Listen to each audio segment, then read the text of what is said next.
What's up, everybody? This is Ricardo Rodriguez. And Matthew Messick. And this is the Profits Over Wages podcast.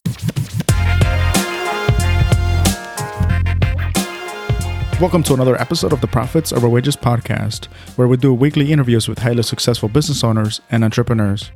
We discuss life, business, and entrepreneurship to bring forward the lessons learned from success and failure, and most importantly, have fun while doing it. Enjoy the show. What's up, guys? This is Ricardo. Welcome to episode 30. This is a special edition of the podcast. Back in episode 10, we began asking a series of questions to our guests, some questions more than others. And there was this one question that we kept getting great answers to, and we've actually asked it the majority of the time since. And that is, do you have a favorite failure? Is there one that sets you up for a future success? Obviously, nobody likes failing, but there's a lot you can learn from failure, and many times it leads us to something even greater. At first, it feels like the end of the world because it cuts deep like a razor, slicing its way through our inner core, yet it's necessary. It is as if this life is kicking us away from something we thought we wanted, and gently, or not so gently, pushing us towards something we need. Society tends to celebrate the successes rather than highlighting the epic journeys towards success that are filled with trials, tribulations, upsets, setbacks, and failures. I'm sure I've had a fair share of those. It's not as glamorous to talk about those things though, but without failure, we'd be less capable of compassion, empathy, kindness, and great achievement. It is through failure that we learn the greatest lessons that life could teach us. Most successful people have failed many times. If you go through life without failing at anything, then you're not really living life at all. Taking risks and falling down flat on our faces is part of life. It makes us into who we are. So because of that, we decided to put together an episode of all our guests so far answering that question.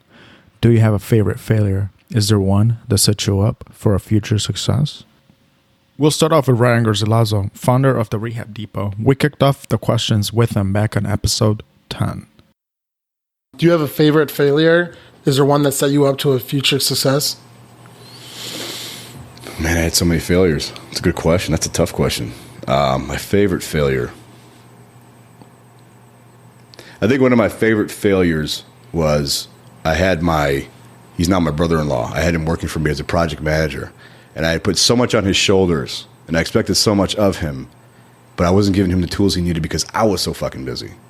And it hurt our relationship, and it hurt the family for a long time, and now we've reconciled, and I've got him on jobs again because he has his own company now, because obviously I left contracting, so I'm in consulting, but he went back to contracting and started his own company. And I like that because it helped me grow and helped him grow. I don't like the fact that it hurt the family, but it was all my fault, And again, it's all about extreme ownership. I'll always own my mistakes. Yeah. It's other people that still don't want to forgive. Fuck it. That's your problem, not mine. And again, the old saying goes, it's not my business what you think of me. It's none of my business, right? But I do have that as my most recent, because that happened last year. That was my most recent major mistake. I delegated. I was on him. I didn't give him the help he needed. Things boiled up, got bad. Family kind of separated for a few months. It's wrong. I've got babies. You can't have that. And I'm a man enough to admit I was wrong on that. I called him up. I said, we got to get this shit straight. We did. He's working on jobs for us now as a referral. Things are good. That has nothing to do with rehabbing. It has everything to do with being a man in business. It has everything to do with being an entrepreneur, being a leader, being a CEO. You have to step back from the big picture because I've made the millions and I've lost the millions and now I'm rebuilding again, man. But you have to have that. You have to have that, regardless. And that's my most favorite mistake. I make mistakes in construction in the past. Those don't bother me because I'm going to hit a home run on the next one. That's how I looked at it. I'm like, this one was rough. There's a lot of variables. It'll get done. Move on to the next one.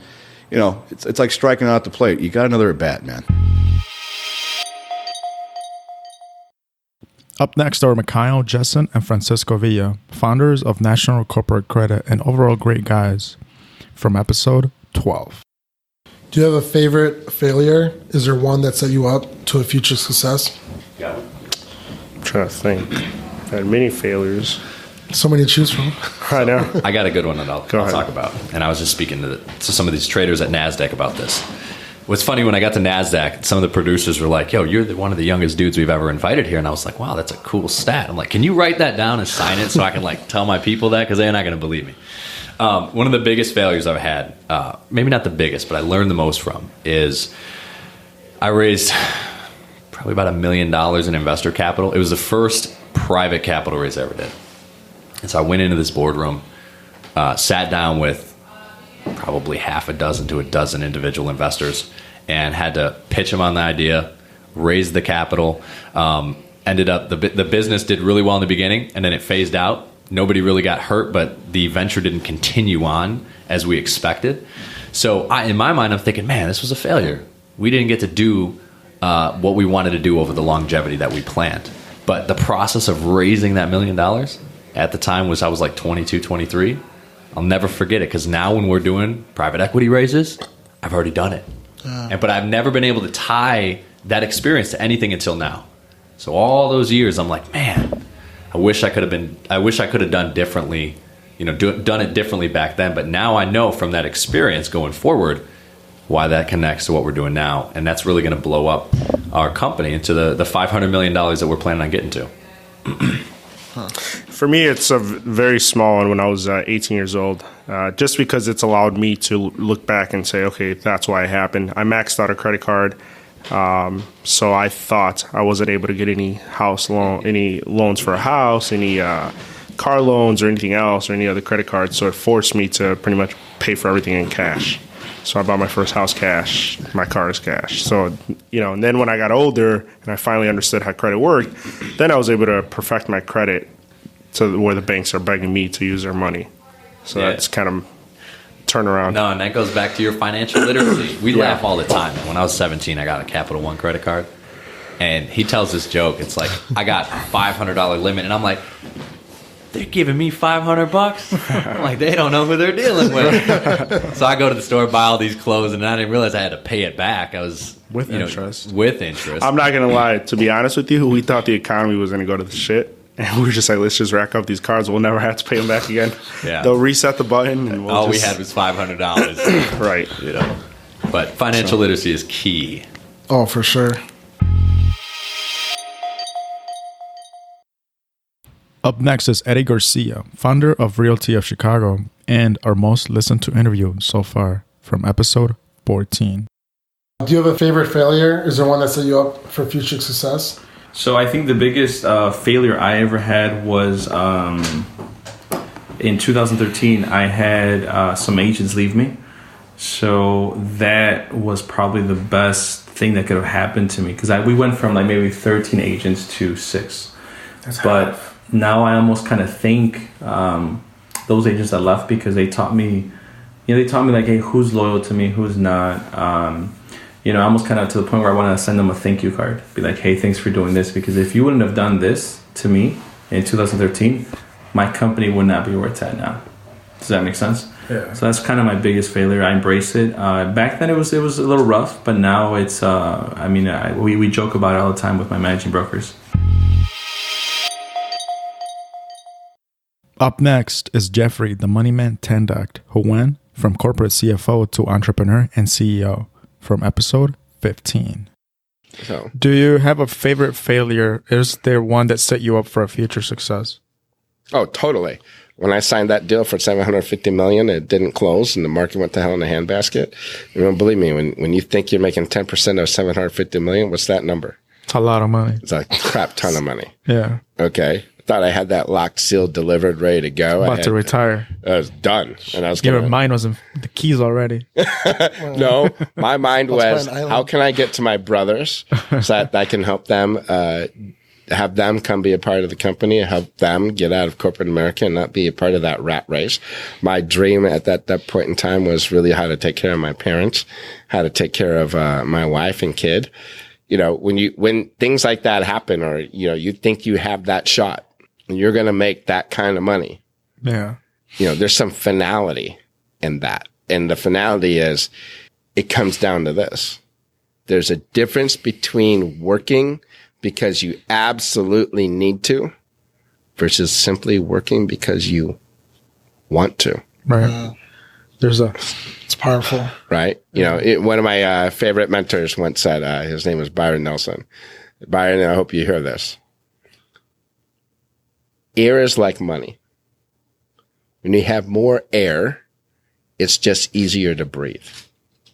Money does the same thing. Money also simply magnifies what you already are. If you have a lot of money and you're a jerk, guess what money's going to do? Just going to magnify what a jerk you really are. Wow. If you have money and you're humble and you're kind and you're willing to help people, money will only magnify your ability and your desire to truly help people. Yeah. That's all I ever want to do is help people and have them be in a better spot. Yeah. That's huge.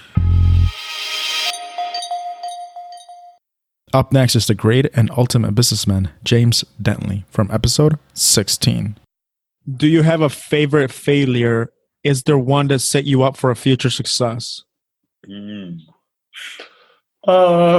got a lot of failures, man. They all set me up for success. I've been divorced. That helped me. I've been in depression. That helped me be able to teach other people how not to be there. I've spiraled out of control because of sickness or death. And these are things you kind of grow through. And hopefully, I get an example. Recently, when I was diagnosed with cancer, and don't worry, I'll be all right. But it helps me to be able to communicate and to understand people who are having other challenges. And in life, we don't get to get out of here alive, but we get a chance to learn and get a chance to show up. So I think right now, the greatest lesson is what I'm learning right now is how to really appreciate. I tell people, look, if you live your life, if you had a heart attack right now, and you made it through, how would you take care of yourself? If you knew you only had 2 years to accomplish your goals and dreams, how sincere would you take them? How much time and attention would you really put towards them and not play around? Okay. If you knew that you're going to have a meeting with your creator, and what would that conversation be like? What changes would you make? And if you knew that the person that you're talking about could hear you, what words would you say differently? And those are the things I think that if we focus on those, then we can live, learn, love, and leave a legacy. Up next is Vito Glaser, real estate investor and entrepreneur, from episode 17. Do you have a favorite failure? Is there one that set you up for a future success? Favorite failure. Favorite failure. Favorite failure. Man, I failed so many times and so many things. Let me think about that for just 1 second. I know, and obviously I'm sure everybody says this, like after they record the show, like as soon as the microphone goes off, I'll be like, I wish I'd said that one instead. Favorite failure, yeah, definitely. We just talked about that Miami property. Could have bought it for $500,000, could have sold it for 1.8 last week. That was a big failure. And just think about all the tax money I could have saved too, being a Florida resident. That's a failure. Another favorite failure. Almost all my favorite failures are not buying real estate. Literally every failure that I made was not buying something. But I'll tell you one thing that I have zero regrets about is I do not care that I don't own any Bitcoin. That's also a controversial statement. Yeah. I'll never own a cryptocurrency. I have no desire. Up next is Ryan Shalaba, co-founder of Urban Capital Group, Pittsburgh's top residential fix and flip company, from episode 18. Do you have a favorite failure? Is there one that set you up for a future success? I wouldn't. Yeah, I got canned from pretty much every great gig I've ever had. One being speaking on stage. I didn't quit. They canned my ass. What I learned, though, over that year and a half of speaking, teaching, training was skills and traits that are going to carry me for the rest of my life. And so I'm forever grateful for that quote unquote failure of getting let go. Up next is Adam Feather, aka the Wolf of Wrigley, from episode 19. Do you have a favorite failure? Is there one that set you up for future success? Yeah. My favorite failure was I did try to throw a bar crawl, actually, believe it or not. The very first season. A wolf crawl? A wolf crawl. It was the inaugural Wolf of Wrigley bar crawl. And I thought that it was going to be a huge turnout. And here's the thing that you learn about planning events. There's a lot of unforeseen circumstances that come up, a lot of variables that you can't anticipate for. For example, weather. The day that we threw the event, it was just really shitty out. The weather, it was dreary, it was cloudy, it was raining, it was cold. I don't know if it was necessarily cold, but we didn't do enough planning in advance to really get the bar crawl, to get the word out there. It was kind of a rush job. I had the support of some of the distributors who had helped me out, Chicago Beverage. Thank you very much for that. But it wasn't done the right way. So I learned from that. There wasn't a good turnout. There was actually another bar crawl that was unknown to anyone that was actually going on at that time. So there was just like a culmination of a lot of unforeseen circumstances that again, I'm not making excuses because these are things that I could have overcame, and ultimately it comes down on me. But it was a learning experience, and moving forward when planning events, you really need to make sure that the events are done correctly, and you only get one shot at it. So planning is a huge aspect. You want to make sure you allot enough time when planning an event, so to make sure that you can overcome a lot of these unforeseen obstacles. Checking the weather app. Yeah, well, that's one very important thing. Well, no, if you absolutely. already have it planned, you can't really change right, it. but right, that's the thing. When you plan these events, right? So, like when Chris Festa, when he plans the T-Box events, these are planned months and months in advance, and you can't change the date. Now. So it's rain or shine, and luckily for him, he has such a huge following. But when you're starting off on your own and you're an individual, it's very hard to get everyone to come out, and they all missed a great time. We still had a great time. Don't get me wrong, but that's one thing I would have done differently. That's a failure that I would have liked to. I wish we could have done a better job on that. Up next is Lane Etheridge, founder of Changing Lanes International, entrepreneur, coach, and author from episode 20. Do you have a favorite failure? Is there one that set you up for future success? I think every failure helps, but I would say the biggest one was, I think, not seeking counsel early enough. I learned that from one of my mentors. There's a difference between opinion and counsel. Opinion is from somebody who hasn't had the results or success you've had. They're just giving you something they think will work. Yeah. Counsel is from a proven mentor, right? You either pay for the formula or you pay for not having it, right? So I would say the biggest failures in general was listening to the right people to make decisions that made sense for me. Up next is Veronica Harkavy, accomplished professional and insurance agency owner from episode 21. Do you have a favorite failure? Is there one that set you up to a future success? Favorite failure is, I guess your first teachers are your parents, right? In my mind, it was my parents, and just, okay, you create these habits with money. And it's always the spending, and let's spend. And I just couldn't understand. Sometimes I'm very observant, and I couldn't. And being the youngest of 7, it's like I can't understand what's going on. You just observe and say, why is mom spending money on this, but she's not paying for the tuition, right? Because then you become, hey, take this letter to your mom, and you're behind on the tuition. So it's really the understanding of money. And yes, I became that individual in the beginning, but then I said, okay, this needs to stop. And I need to educate myself the right way.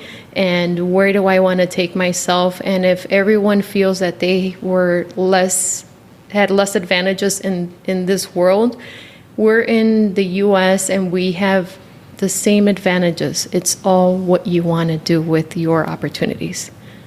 So you need to educate yourself and find the value of money. What does it do for you? And running the business with a purpose.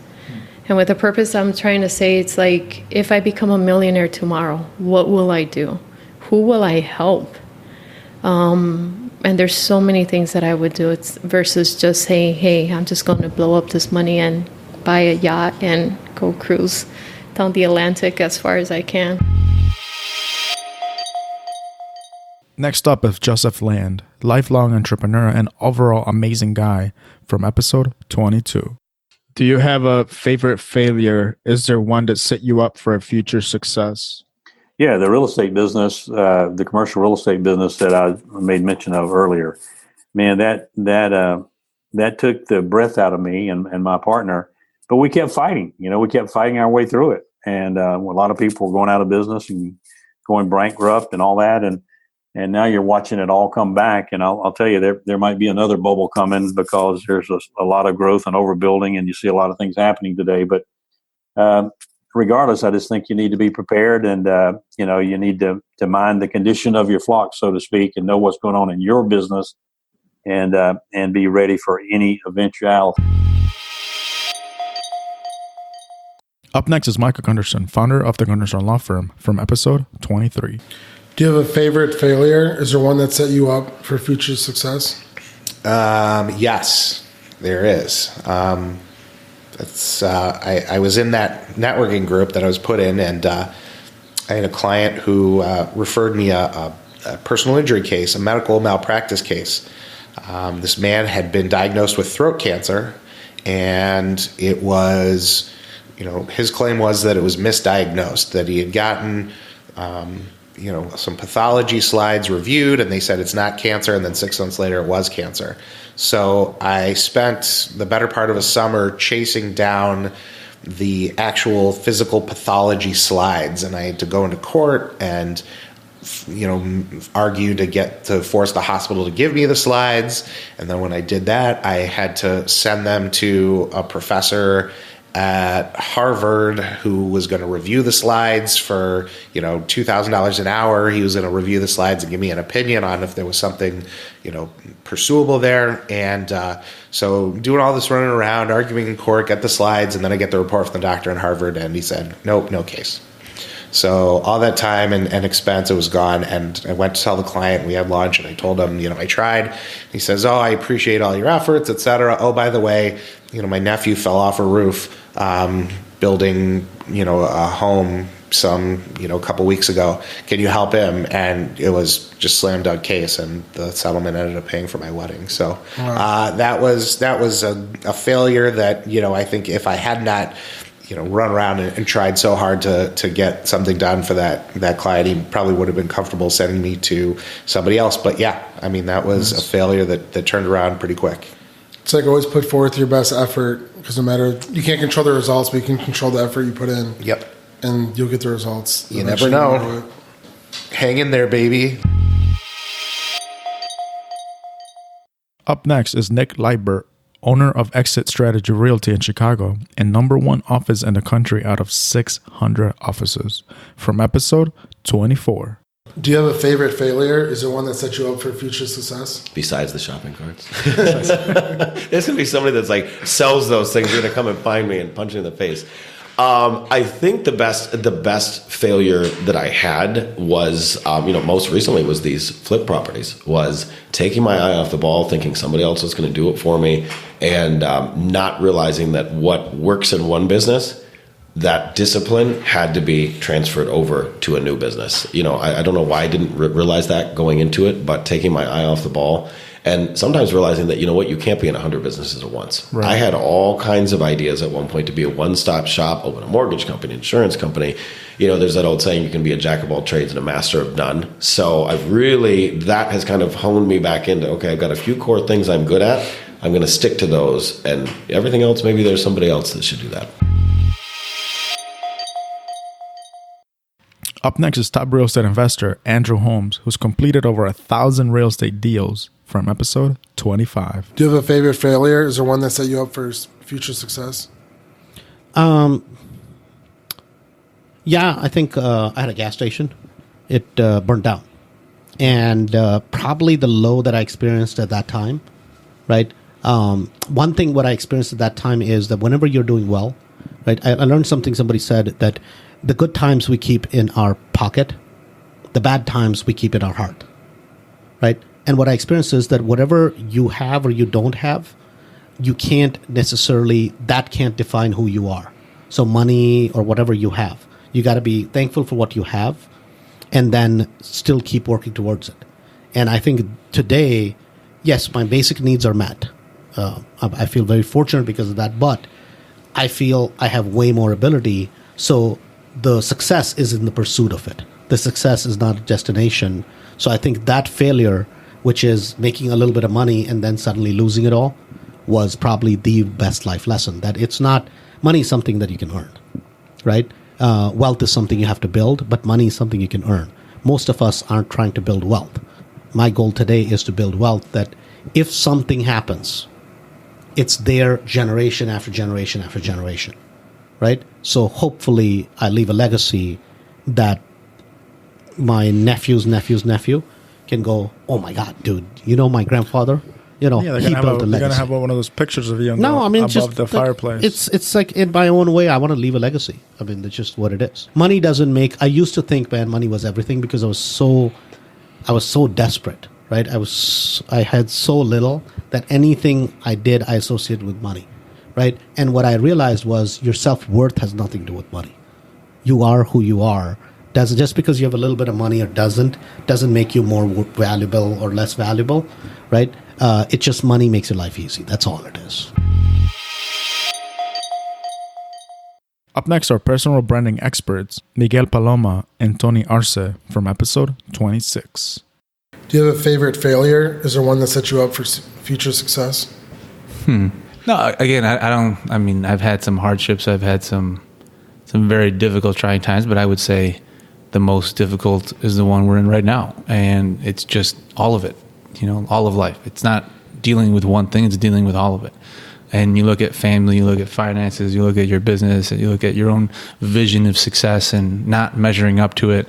Other people other than yourself who depend on you for their livelihood as well, and that's a lot to take in, and it can cause you to either retreat or it can cause you to really dig down deep and see who you really or what you're made of, right?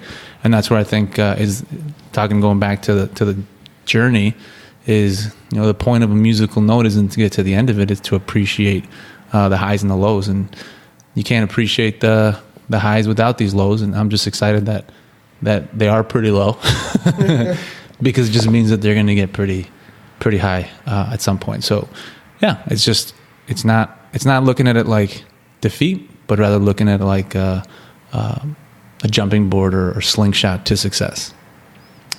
I think for me, a favorite mistake maybe not listening to myself a little bit more closely in terms of if it was time for a change from what I was doing previously. I absolutely cherish the partnerships and relationships I had, but the game at the big agencies is changing, and folks in the game know that it's changing, and I didn't realize that there was this whole other side of creativity that I fully embrace now. So maybe the only regret is that I should have maybe listened to it sooner.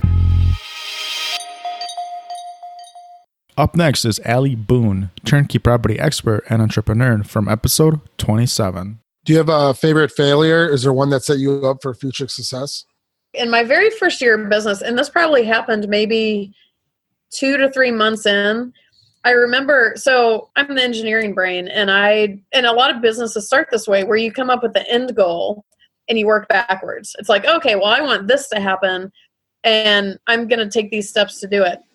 So when I started Hipster, I was so focused on the end goal, but even worse, I didn't know what the end goal was. Like, I didn't know. I was like, I need to make money. That's all I know, but it wasn't like a concrete goal.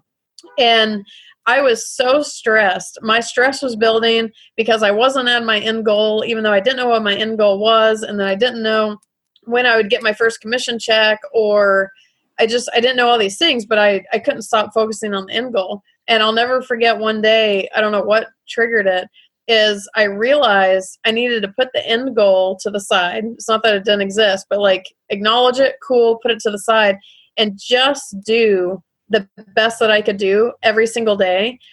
And because I switched that mentality or that mindset, I could have created what I have now if I had tried. Like, I honestly didn't know the end goal.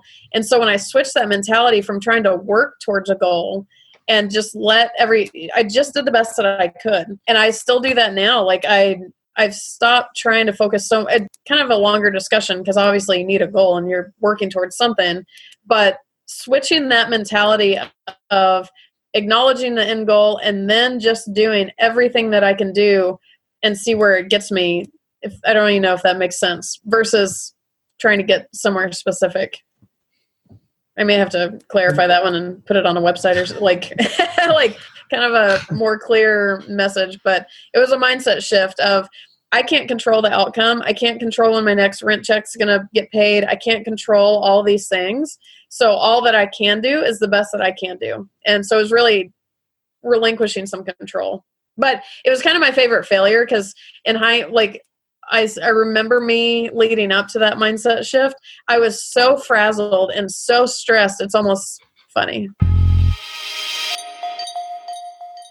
Up next is serial entrepreneur John Singh. He has started and run over 20 businesses in his career and thrived in the network marketing industry from episode 28. Do you have a favorite failure? Is there one that set you up for future success?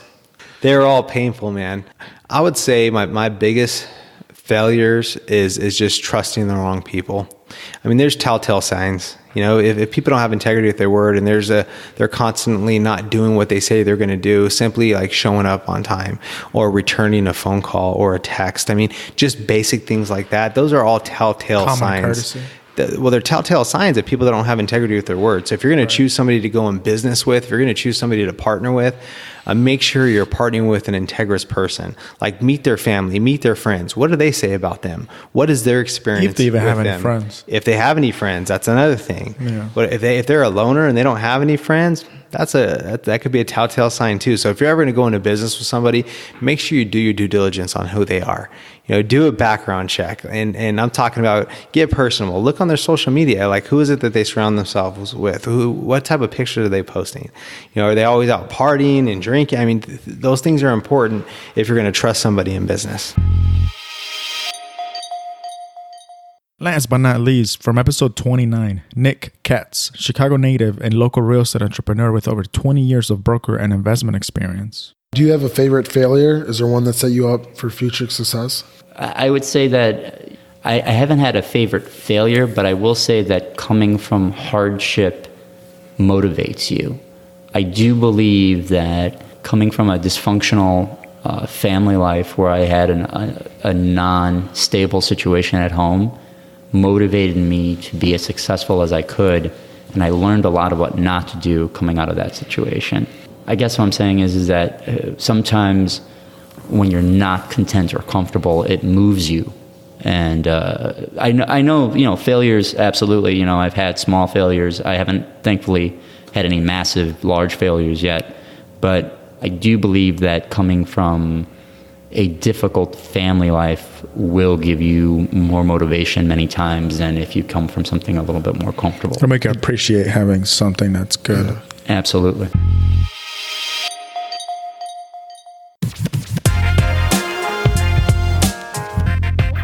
And that's it for the special edition of the Profits Over Wages podcast. Hope you enjoyed it. I am so grateful to have had the opportunity to talk to so many amazing people. Please let us know what you thought and if this is something you would like to see more often. You can find us on Facebook at Profits Over Wages Podcast, as well as Instagram and YouTube. Please don't forget to subscribe, rate, and leave your thoughts on iTunes. It would mean a lot to us and really help us reach more people. Until next time.